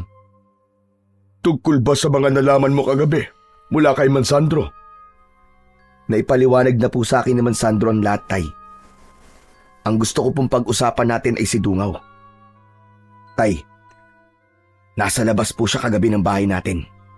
Nakausap ko po siya at nalaman ko na nais niya tayong patayin bilang paghihiganti sa pagpatay sa kanya ng ating mga ninuno. Yan ang nga ba sinasabi ko? Kaya gusto kitang umalis dito ay dahil ayoko madamay ka sa galit ni Dungaw. Tay, wala na tayong magagawa. Damay na po talaga ako dahil anak niyo ko eh. Pero wag po kayong mag-alala, Tay. Gagawin ko po ang lahat para patayin siya. Hindi mo siya lalabanan, Gabino. Kung meron man dapat tumarap sa kanya ay ako yun. Tay, hindi mo siya kaya sa kalagayan mo ngayon. Mapapahama ka lang. Gagaling din ako, Gabino. Kaya nga ako ginagamot ni Mansandro ay para bumalik ang lakas ko. At kapag nangyari yon, ay saka ko siya haharapin. Sisiguraduhin ko na ako ang papatay sa kanya. Ako ang dapat na gumawa nun. Dahil ako naman talaga ang dahilan kung bakit siya muling nabuhay.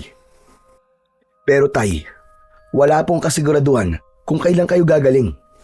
Saka nakalimutan niyo na po ba ang sinabi niyo sa akin na kaya niyo ibinigay sa akin ng anting-anting na suot ko ngayon ay para magamit ko to sa pakikipaglaban sa mga aswang? Tay, ito na po siguro ang pagkakataon ko para magamit to.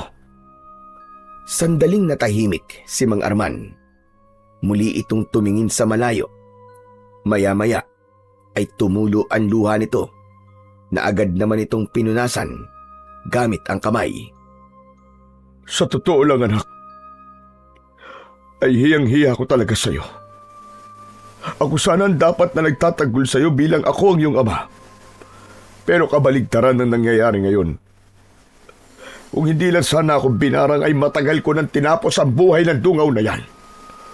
Pati sa mga tao rito ay nahihiya na rin ako. Hindi ko na sila matulungan sa problema nila na dati nagagawa ko pa. Siguro ay napakaliit na ng tingin nila sa akin ngayon.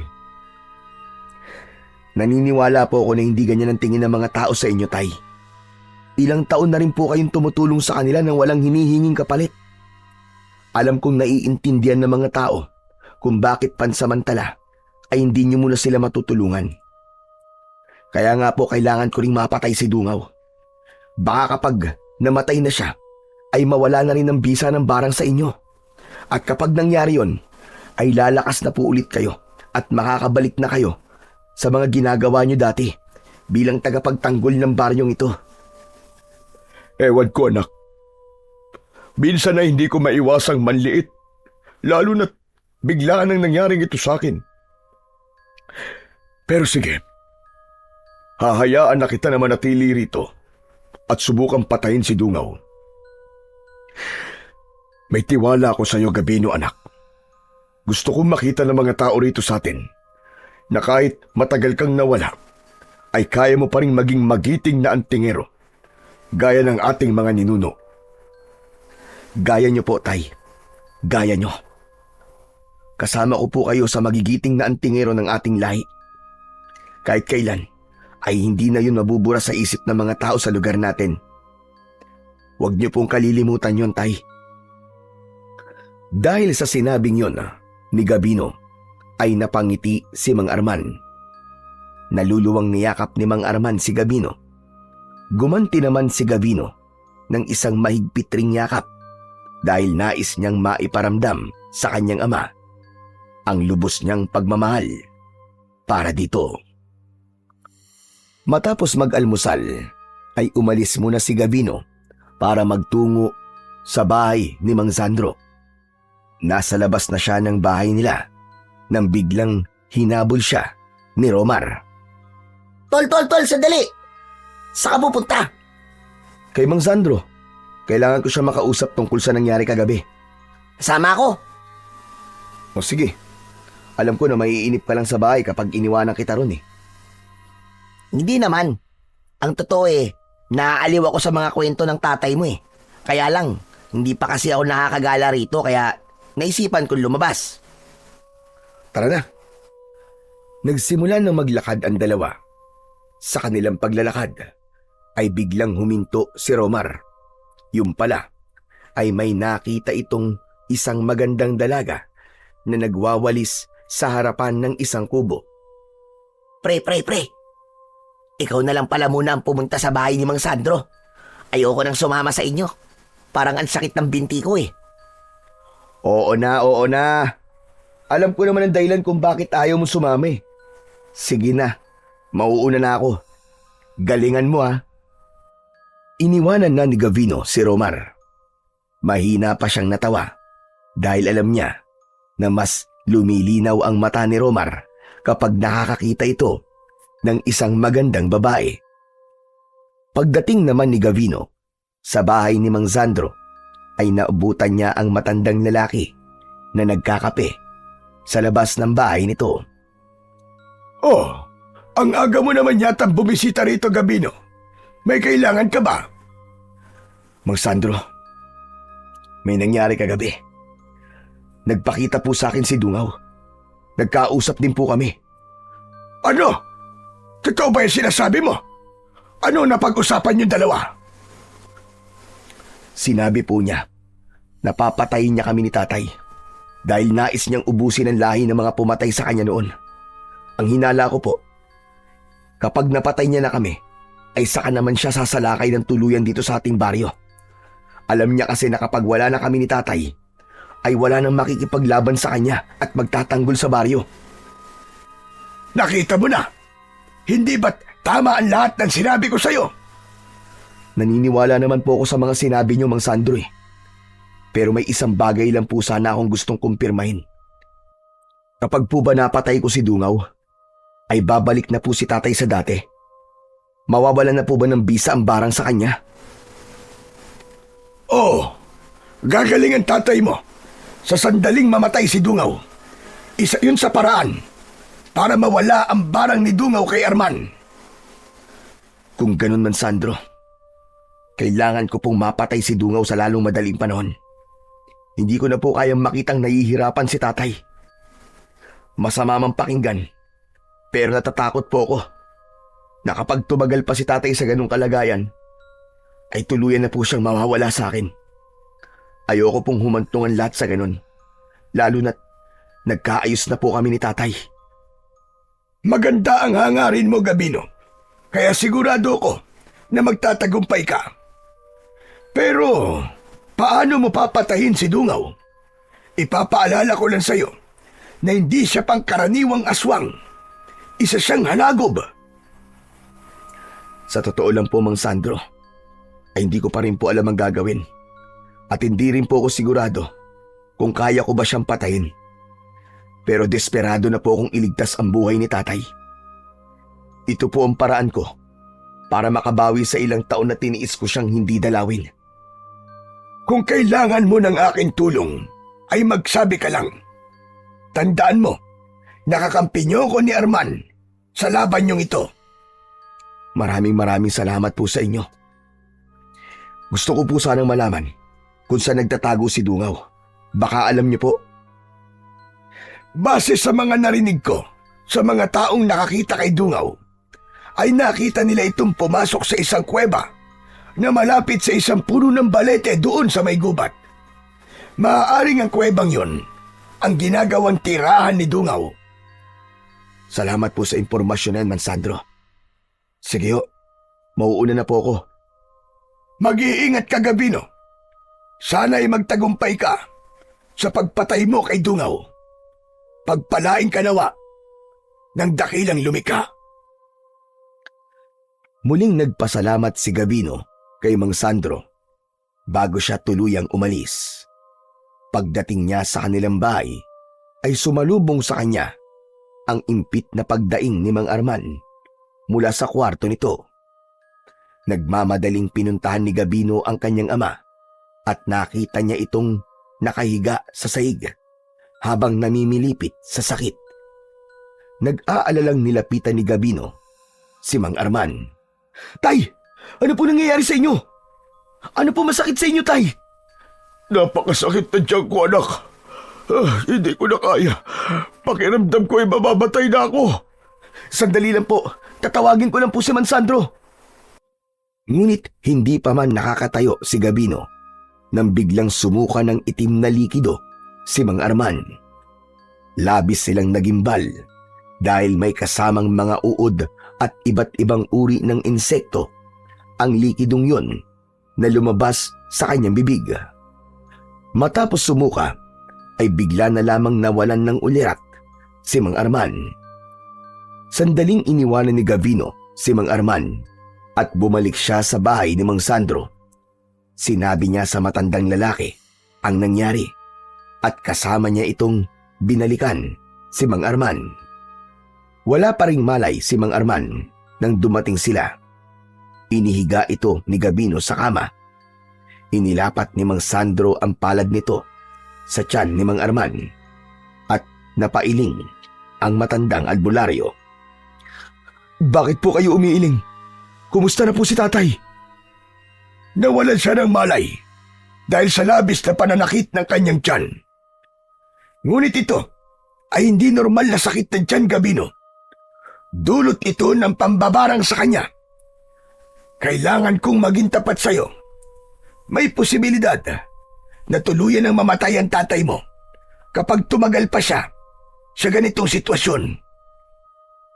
Kung ganun po, Mang Sandro, kailangan ko nang mapatay si Dungaw. Ganun na nga. Yun lamang ang tanging paraan para matapos na ang paghihirap ni Arman. Sa tingin ko, ay mas tumitindi ang pambabarang sa kanya ni Dungaw. Kaya wala nang silbi ang panggagamot ko sa iyong ama. Maging ako ay awang-awa na sa tatay mo. Hindi niya dapat nararanasan ng ganitong klase ng pagpapahirap. Lalo na't wala naman siyang ginawang masama sa mga tao rito sa ating lugar. Nang sandaling yon ay mas lalong sumidi ang kagustuhan ng binatang si Gavino na patayin si Dungaw upang iligtas ang buhay ng kanyang ama. Bago sumapit ang dilim, ay dinasalan at inorasyonan ni Gavino ang anting-anting na ibinigay sa kanya noon ng kanyang ama na si Mang Arman. Siniguro niya na sa pagkakataon na yon ay mas magiging makapangyarihan ang kanyang anting-anting. Matapos yon ay pinuntahan ni Gabino ang kanyang amang wala pa ring ulirat. Nakahigayon sa papag nito. Lumapit si Gabino at hinawakan ang kamay ng kanyang ama. Tay, patawarin niyo ako kung iniwan ko kayo noon. Sana ay wag po kayong bibitiw. Hayaan niyo po akong bumawi sa inyo sa pamamagitan ng pagliligtas ko sa inyo. Nangangako po ako na papatayin ko ang halimaw na si Dungaw dahil yun lamang ang paraan para mawalan ng bisa ang pagbarang niya sa inyo. Sa pagkakataon na yon ay dumating na si Romar. May malaki itong ngiti sa labi na agad na nawala pagkakita nito sa kalagayan ni Mang Arman. Uy! Ano nangyari kay Mang Arman, pare? Ano nangyari sa kanya? Bigla na lang siya nagsuka kanina kasi masakit ang tiyan niya. Tapos, ayan, bigla na lang siya nawala ng malay. Kumusta na siya? Ayos lang ba siya? Hindi kaya dapat dali na natin siya sa ospital? Walang magagawa ang mga doktor, Romar, para tulungan ang tatay ko. Sa ngayon, ay ako lang ang makakatulong sa kanya para maalis siya sa bingit ng kamatayan. Ang sabi ni Mang Sandro, kailangan kong patayin kagad si Dungaw para mawala na ang barang kay tatay. Ibig mo ba sabihin, haharapin mo na si Dungaw ngayon? Oo, Romar. Yun na lang ang natitirang paraan. At mamayang gabi ko pupuntahan si Dungaw sa lungga niya sa gubat. Baka kasi kapag hindi ko kagad siya napatay, ay si tatay ang mawala sa akin. At ayokong mangyari yun. Lalo na't ngayon na lang ulit kami nagkasama ng tatay ko. Sigurado ka na ba sa gagawin mong yan, pare? Oo, Romar. Siguradong sigurado na ako. Pare, baka meron akong maitutulong. Magsabi ka lang. Bantayan mo na lang si tatay habang nakikipaglaban ako kay Dungaw. Saka ipagdasal mo na mapatay ko ang aswang na yun. Walang problema, pare. Basta bumalik ka rito ng buhay, ha? Hindi pwedeng hindi. Pag namatay ka, papatayin kita. Loko. Basta, gagawin ko ang lahat para manalo, pare.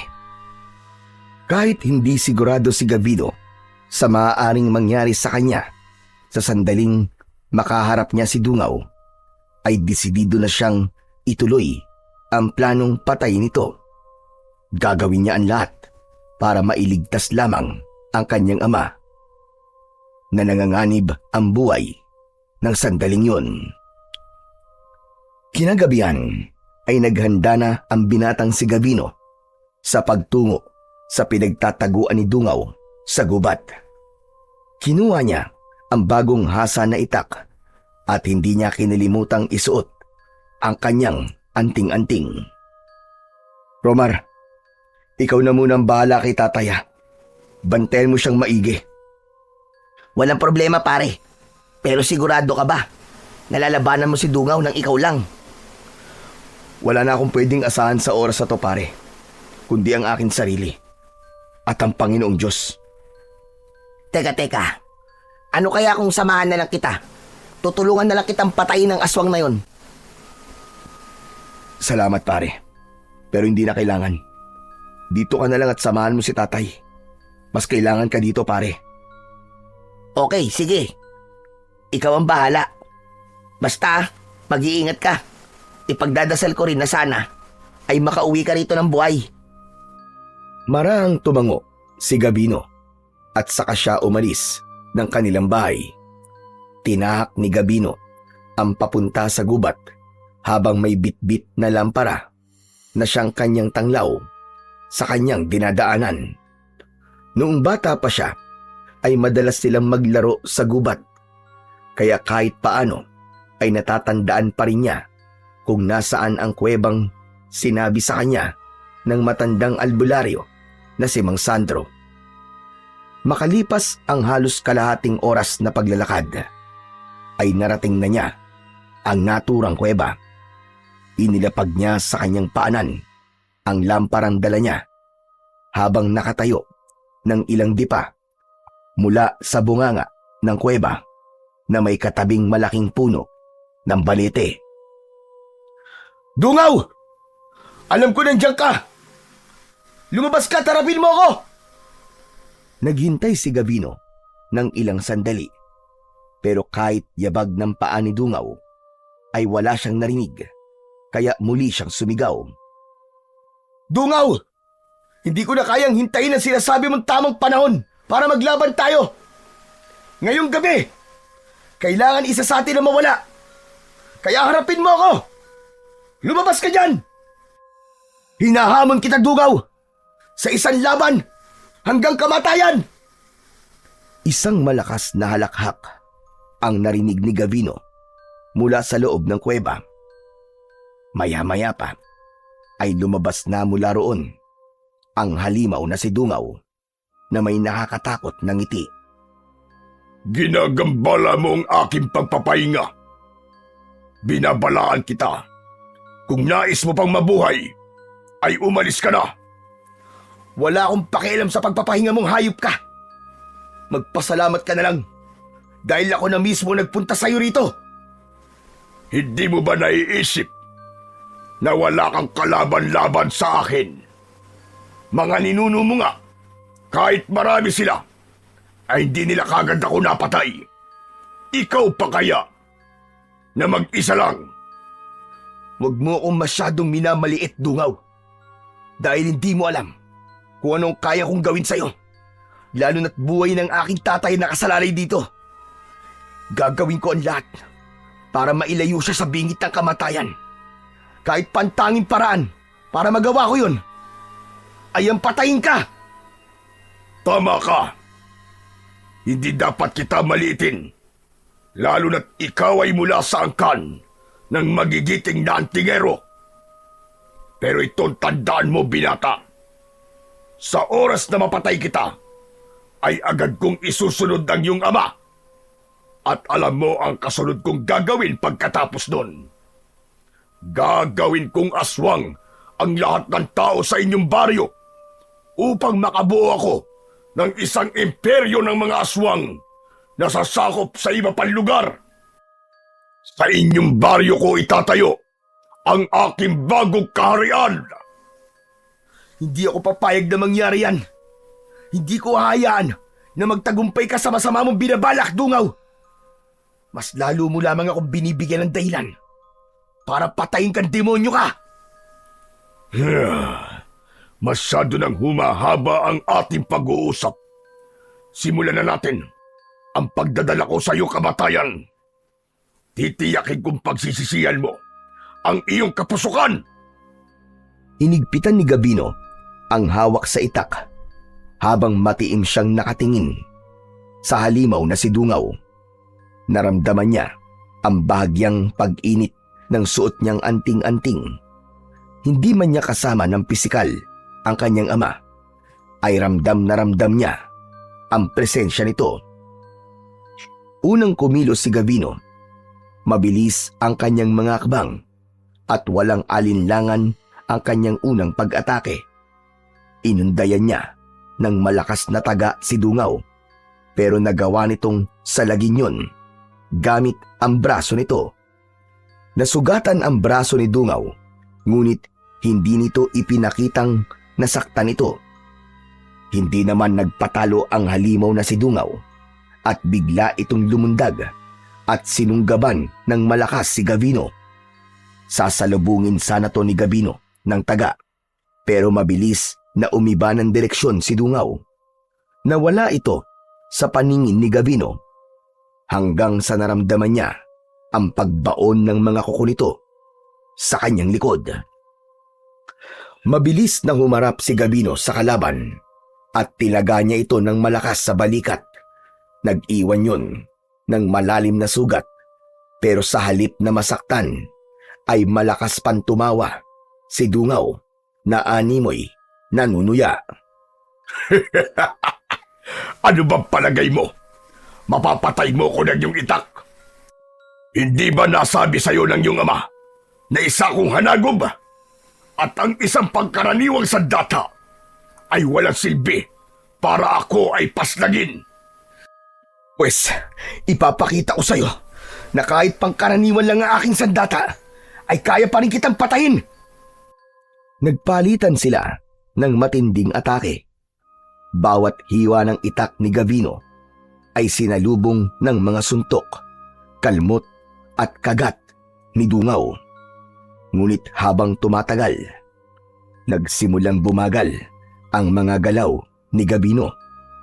Ramdam na ramdam niya ang hapdi ng kanyang mga sugat, at bago pa man siya makabawi ay muling sumugod ang aswang at binigyan siya ng malakas na suntok sa muka. Dahil sa suntok na yon ay tumilapon sa malayo si Gabino at napahiga siya sa lupa. Babangon na sana siya nang biglang pumaibabaw si Dungaw sa kanya at mabilis nitong hinawakan ang isa niyang kamay na may hawak sa itak. Ano ka ngayon? Binigyan na kita ng babala kanina, pero hindi ka pa rin nakinig. Ano bang tingin mo? Ikaw ang itinakdang magbabalik sa akin sa aking libingan? Sa tingin mo ba ay papayag ako na mula sa inyong lahi ang muling papatay sa akin? Oo, Dungaw. Yun nga ang iniisip ko. Ako ang papatay sa iyong diablong buwang ka. Hindi ko alam kung saan ka humuhugot ng lakas ng loob para sabihin yan. Gayong kitang-kita na natin na talo ka na sa laban na ito. Hanggat humihinga ako, ay hindi ko tatanggapin ang aking pagkatalo. Kung ganun, ay papahintuin ko na ang iyong paghinga. At pagkatapos, ay isusunod ko na kagad ang iyong ama. Tumiim ang bagang ni Gabino. Sa dami ng mga sugat na meron siya, ay labis na ang panghihinang nararamdaman niya. Napagtanto niya na hindi sapat ang anting-anting na meron siya para labanan ang halimaw na si Dungaw. Ngunit ganun pa man, hindi pa rin siya nawalan ng pag-asa sapagkat buhay pa siya at humihinga. Hanggang sa malaking ibinuka ni Dungaw ang bibig nito, nakita ni Gavino ang matutulis nitong mga pangil na maaaring tumapos sa kanyang buhay. Akmang sasakmalin na ni Dungaw ang leeg ni Gavino nang marinig nila ang malakas na pagsigaw ni Mang Arman sa kung saan. Gavino! Saluhin mo ang patalim! Napatingin si Gavino sa kanyang kaliwa. Nanlaki ang mga mata niya nang makita ang ama niya na si Mang Arman na inaakay ni Romar. Isang patalim ang inihagis ni Mang Arman sa kanya at sinalo niya yon gamit ang isa niyang kamay. Hindi na nag-isip pa si Gavino at buong puwersa niyang itinarak ang patalim sa gilid ng leeg ni Dungaw. Pagkahugot niya nun ay paulit-ulit niya nang sinaksak sa leeg ang aswang. Sumirit ang maitim na dugo ni Dungaw sa mga sugat nito sa leeg. Tumayo ito at umatras palayo kay Gavino. Nanlalaki ang mga mata ni Dungaw na parabang hindi ito makapaniwala sa nangyari. Marahang tumayo ang binatang si Gavino at humakbang siya papalapit sa halimaw na si Dungaw. Lumayo ka sa akin! Lumayo ka! Huwag mo kong lalapitan! Tignan mo nga naman. Kanina'y kung ano-anong sinasabi mo. Tapos ngayon ay natatakot ka nang lumapit ako sa'yo. Lumayo ka! Hindi ito maaari! Hindi pa ito ang katapusan ko! Anong hindi pa? Katapusan mo na, Dungaw. At kapag napatay na kita, maililigtas ko na rin ang buhay ng aking ama. Mawawala na ang barang mo sa kanya. Ngayon, hayop kang diablong buang ka. Bumalik ka na sa hukay na pinanggalingan mo! Isang malakas na sigaw ang pinakawalan ni Gavino bago siya tumakbo palapit kay Dungaw. Galit na galit niyang itinarak sa noo ni Dungaw ang patalim. Umalingaw-ngaw sa buong kagubatan ang sigaw ng halimaw. Pagkahugot ni Gavino sa patalim ay biglang nagliyab ang buong katawan ng aswang. Nasusunog itong bumagsak ng pasadsad sa lupa habang tuluyan na itong binawian ng buhay. Masayang lumapit sina Arman at Romar kay Gavino. Maigpit na niyakap ni Gavino ang kanyang ama na si Mang Arman. Tay! Romar!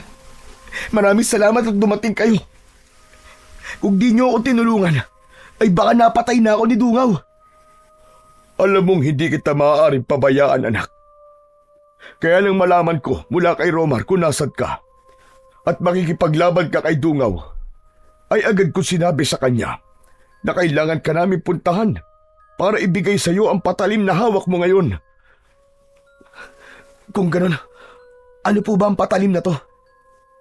Yan ay isang patalim na pinanday ng isang ninuno natin na malakas na antingero. May dasal yan at sadyang ginawa yan upang patayin ang mga kagaya ni Dungaw. Ang mismong patalim na yan ang pumatay noon kay Dungaw. Kung ganon, tay, totoo nga ang sinabi ni Dungaw na hindi siya mapapatay ng isang ordinaryong sandata lamang. Kaya pala, kahit napakaraming beses ko na siyang nasugatan, ay hindi pa rin siya namamatay. Walang talab sa kanyang sandata ko. Kaya tay, salamat po talaga at dumating kayo. Salamat din sa iyo, Tol, Romar. Kasi, ikaw ang nagdala kay tatay rito. Maaasahan ka talaga. Siyempre naman pare, gaya ng tatay mo, ay hindi rin kita pwedeng pabayaan, no? Ikaw lang ang natitira kong best friend kahit ganyan ang itsura mo. Sira ulo. Ang mabuti pa umuwi na tayo. Kailangan ko ring ipagamot kay Mang Sandro ang mga sugat ko. Aray, ngayon ko nararamdaman ng hapdi. Aray ko. Bagamat napakaraming sugat ni Gabino sa kanyang katawan, ay mas lamang ang kasiyahan niya ng sandaling yon. Sapagkat wala na ang halimaw na si Dungaw. Nailigtas niya ang baryo nila mula sa nakatakdang pagsalakay nito. At higit sa lahat ay nailigtas din niya ang buhay ng kanyang ama. Malaki ang paniniwala ni Gavino na ngayong wala na si Dungaw ay babalik na rin ang lakas at sigla ng katawan ni Mang Arman. Nang makarating na sina Gabino sa bahay, ay agad na sinundo ni Romar si Mang Sandro sa bahay nito. Maingat na ginamot ni Mang Sandro ang mga sugat ni Gabino gamit ang langis at isang orasyon.